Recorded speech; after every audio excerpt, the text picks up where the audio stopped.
let anyone say, oh, you're not allowed to do that on your last year in the Marine Corps or your last year in the Army. Bitch, I'm getting out in a year. Have a seat. Because you're going to be here forever.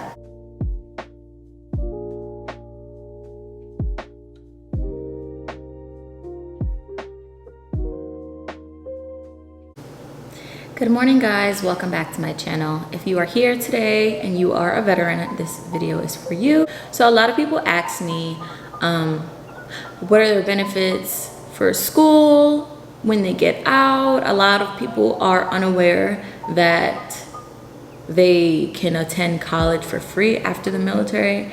And honestly, this is just lack of being educated by your leaders in the Marine Corps. No biggie, because when I was talking about going to college to my leaders in my circle, everyone was clueless, which is probably why they are still in the military, no offense. A lot of people get out of the military without plans for college. They think that once they get out, they'll take 2 weeks off and then enroll in a college, which I do not advise unless you obviously have some type of financial support system in your life. For me, I live in a complete state, miles and miles away from my family. I do have the option of going home. My mom would love for me to go home, but I figured since I've been independent this whole time, ever since I was 17, going back home just doesn't feel right to me. So let me just tell you guys a little bit about my military experience. I served in the United States Marine Corps for 4 years. My job in the Marine Corps was Aviation Operational Specialist, 7041, basic MOS, basically S3 for the air wing. So besides working on PFC, CFTs, and all the unit training, I was also in control of all of the flight operation planning and scheduling and just stuff like that. The real question that you guys have for me is, how did I start my process in the Marine Corps of signing up for college and attending college for free, getting out early? So I'm gonna tell you guys all about that. Before I did my early release package, I actually had a fellowship package signed off already, so I technically had permission to leave my unit as early as May, but it wasn't going to be for school. It was going to be for a fellowship, which is like when you leave your unit for however long, as long as your CO approves it, and you basically work hands-on, so that by the time you get out, if that company decides that you are a good person, which they most likely will, then you get a job off the spot. So I was either gonna do that or college, but obviously coronavirus ruined my plans for that, so here I am. So now I attend the University of Miami. I actually started applying to schools, I'd say January of 2020, and I didn't get out till July. So yeah, if you're planning on getting out, if this is your year to get out, if you're like, shit, I got 3 months till I get out, I don't know what to do, start applying to schools now. I say the sooner the better, because you can always apply for like a spring semester of another year, you know what I mean? Just to have yourself locked in, because it is a tedious process. My package, I didn't receive it back until July 15th, and I got out July 23rd. So it's really, really tight. And you know your unit, you know your S1, you know if your S1 is slow, you know if your CO is slow. So you know, my CO, he was a very busy guy. My S1, kind of lazy. And I honestly, when I brought up the idea of my package, when I basically told them, hey, I want to do an early release package, can you guys give me the paperwork? They basically told me I had to make the package by myself, because they never knew that that was even a thing. So I'm over here doing my own work, plus figuring out how to do this thick ass package, which it is a very tedious process. You need to have your JST transcript in there. You need to have your college acceptance letter in there. You need to have your VA application for your GI or post 9/11 approval letter in there. So obviously that alone, to get approved to use your benefits, takes 30 days. It's automatic. You have your benefit. You already know if you're going to get honorably discharged. You should know, like, if by the time you are planning on starting your process you have not gotten in trouble yet, then yeah, you're probably going to get honorably discharged if you don't do anything crazy. So you need to start that process. That VA education benefit approval window is 30 days, so you're going to want to start that. That's probably like the second thing you do once you get approved to your school. Do not try to build a package for a specific school if you did not get accepted into the school. And for my school, it was kind of tedious because it is a private school. So the way the VA, so the way the post 9/11 bill works, which is what I'm using, it will cover up to a certain percentage. So if I was to go to a public school, it would most likely cover everything. But because my school is so selective in a private school, you know, private schools are expensive, they are probably only paying about 75% of my school for each semester. So you're probably thinking, where's the rest of the money coming from? I'm still getting my full BAH. I'm using most of my 9/11 bill that I can. Where is the gap? So what you're going to want to do, if you are attending or if you are planning on attending a private school, along with your post 9/11/GI Bill approval letter, you also need to fill out a yellow ribbon program letter. I will show you guys right here. Because honestly, like, I didn't know anything. I didn't even know what a yellow ribbon program was. But it is really the main reason why I'm able to attend my school right now, because I was not planning on paying out of pocket for school. No ma'am. No ma'am. So here are the criteria for the yellow ribbon program. So if you are planning on going to a private school and you want to use the yellow ribbon program, these are the criteria. Served an aggregate period of active duty of at least 36 months after September 10, 2001, and received an honorable discharge, where honorable discharge from active duty for a service-connected disability, and served 30 continuous days after September. So basically, long story short, you need to be honorably discharged. I know it's possible to still use some of your education benefits if you are not honorably discharged, but if that is the case, you will not be able to utilize the yellow ribbon program. So basically, the yellow ribbon program, so the 9/11 bill is like, okay, I'm gonna pay this much. And there's 2 cookies left over. Who's taking those? The yellow ribbon program's like, yep, I'll take them. So whatever the post 9/11 doesn't pay, the yellow ribbon program is like, all right. And this is such a great thing because for most undergraduate programs, there's an unlimited amount. But if you're trying to go to something more specific, like medical school, law school, obviously those are going to be on a first come, first served basis for each school. So for my school, just for medical students and law students, if you were trying to use your yellow ribbon program, I think it said there's only 15 that they give out.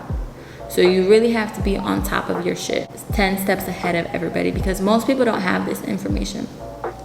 So after you apply for your school, you're going to go on va.gov and you're going to apply for your benefits. You're just going to go on right under the education tab and apply for benefits. Literally, it tells you how to do it. And then from there, you're going to screenshot that you applied, and then 30 days after that in the mail, keep an eye out. They're going to send you a letter basically saying you're approved, blah, blah, blah.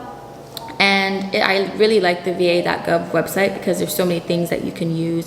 You can actually search up how much BAH you will get depending upon your state.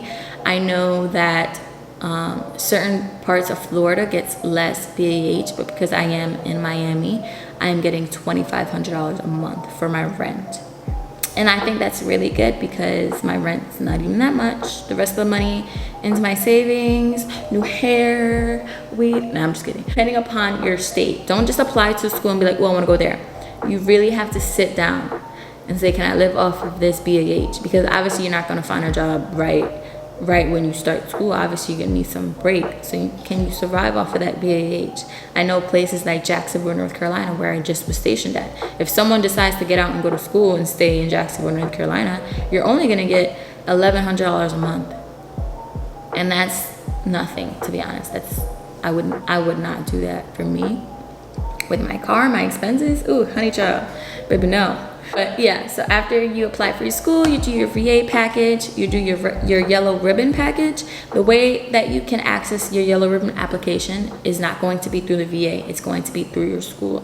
So after you do your application for the school, you're going to want to contact the Veteran Affairs office at that school, or honestly, it's probably deep inside of the school's website. That's where I accessed mine. Just print it out, sign it, send it to your school. So after that, you're going to want to make sure you have the Marine Corps Order Separations Manual. So there's more information that you can find on the Marine Corps Separations Manual. You're definitely going to want to print out there's a certain page you have to print out because you have to sign it, your staff sergeant has to sign it, and then your CO has to sign it. But that's all in the Marine Corps Order Separations Manual. It'll literally tell you how to build your package. I'm not going to pull it up now because, honey child, that's too much work. I'm about to start my class for time. So after you have all of your papers that I said before, your school application, your post 9/11 application, and then your yellow ribbon program, and the Marine Corps Order Separations Manual portion that you need, you're gonna route it up all the way. You're gonna route it up so hard. You're gonna bring it to S1. S1's gonna bring it to the CO. Oh no, you're gonna bring it to, who did I route it to?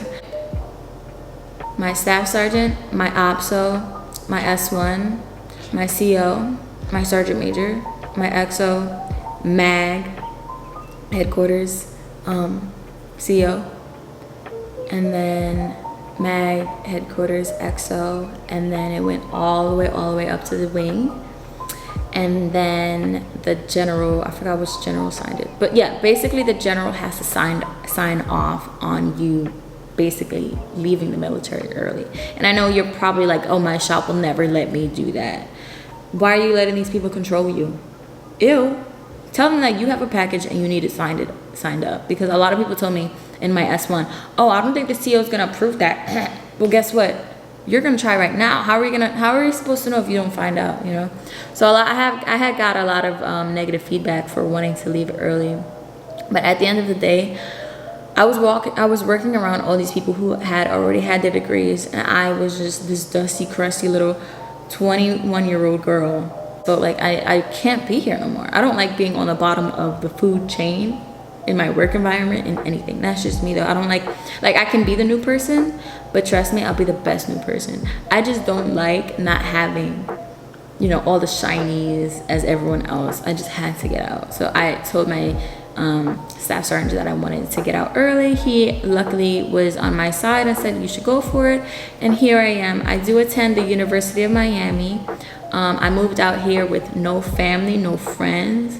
I moved into a shitty ass apartment with some girl that I never knew, but luckily like it only took me 6 months to figure everything out. I have my own space now, and I just feel really like now life is really setting in. Like I have my own space to actually study, because I would dead ass be studying and this girl be screaming on the top of her lungs saying fucking Megan Thee Stallion, and I'm just like, bro, I'm literally in the middle of taking a test. So fall semester I didn't do my best. You're gonna want to make sure that you are in a good environment.